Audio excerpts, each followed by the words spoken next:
Hey, good morning, Mike. This one's for you, man. This is the one here. I did a few more changes after we talked, or after I sent a message to you yesterday. Hopefully you can see this. Now, keep in mind again, everything on the screen is stretched out in X by, I mean, it's probably 30% longer than it should be. Or if you shrink it down by 30%, it's correct, or it would be proportional to the Y that way. Anyhow, so everything looks a little long here. This part versus the last part, your parts, is 10 millimeters longer. You can see now I have the cutout here, the flats on the cutout parallel to this angled top. The overall piece, like I mentioned, is probably shorter by say 5 millimeters or so, so this doesn't come up as high. The top pulley, the hole for the top pulley bearing is directly over the mounts for the wishbone, you know, the suspension arm, the forward mount, which looks like the pictures. These are the Maxima, I guess, upper control arm mounts. They fit. Let's see if we can turn it around here. Oh yeah, sorry, real quick. Oops. See, the motor's got lots of room to travel. I don't think we need that much room, but it's there. Everything fits on the front.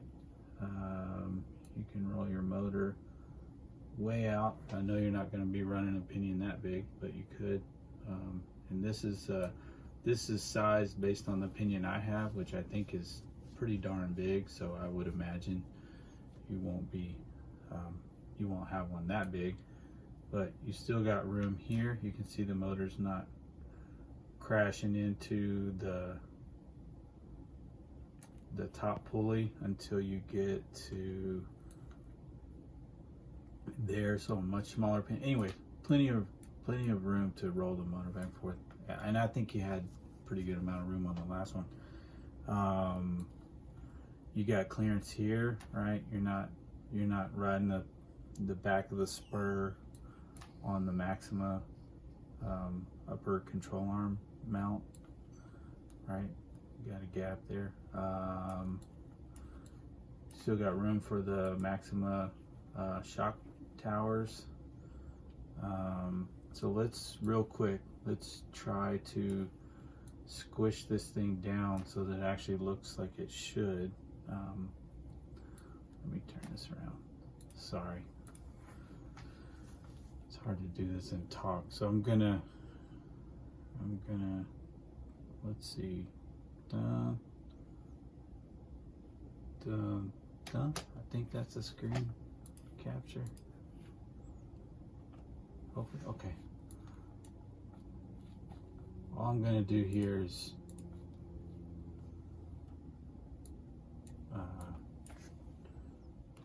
shrink this down a bit in the X, and that's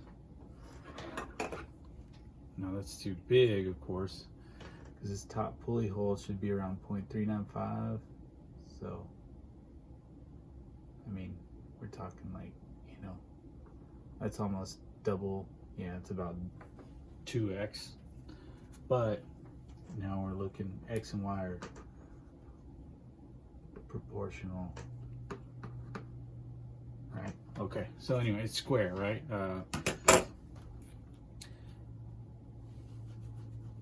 think what we really wanted to see was kind of that backside and how that motor cutout looked. Sorry, dude, I know this, I'm just rambling here, but now let's do the same thing. I think that's right. All right, and let's skinny it down a bit. Contrast on that picture is not great, maybe, but yeah, you can't really see the cutout too well. Let me move this guy.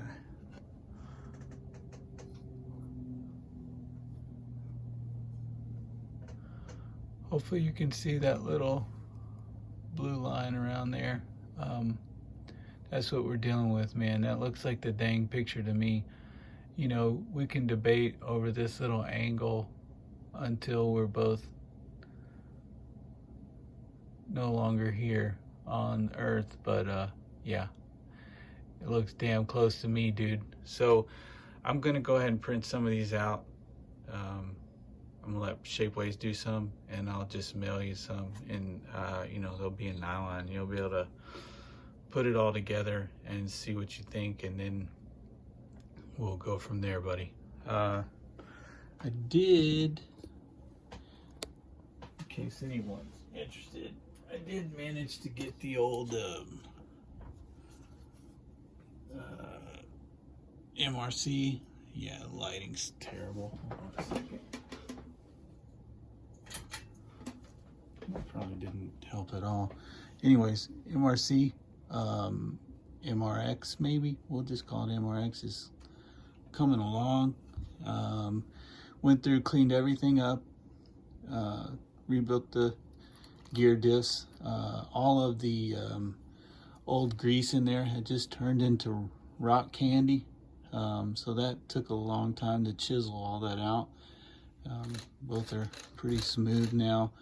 I'm not real happy with the hex adapters on the back. They're kind of worn out, so the wheel is kind of, or that hex adapter is making more contact with the bearing than it should, so those don't spin super smooth, but we'll fix that.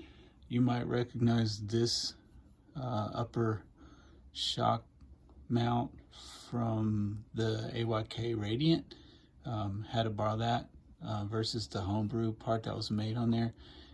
The mounting holes for this were perfect, didn't have to drill anything, so I may just order another one of these. It looks a little goofy, but at least it gives me a place to mount a body if I ever get one, because I know these are going to be impossible to find.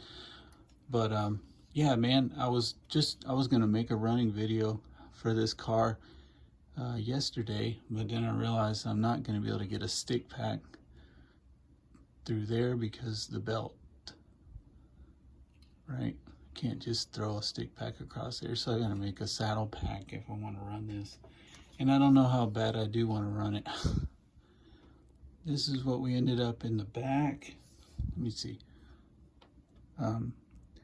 Thanks for those pictures, by the way. This is where I had to do I tried to even up some of the cutting that was done back there. Everything's solid. I moved those 3 spacers that were on the car when I got it to the back versus the front, so at least the arms should be in the, I guess, factory position, but they have been modified, so they need those spacers. Yeah, that's where the car is. I mean, it's drivable now anyhow. Still have to work out, try to find some, at least get maybe 2 more Kyosho Gold shocks to match the front for the rear, because I'm never gonna find the MRC shocks for this thing. I'll keep an eye out for them, but yeah, anyhow.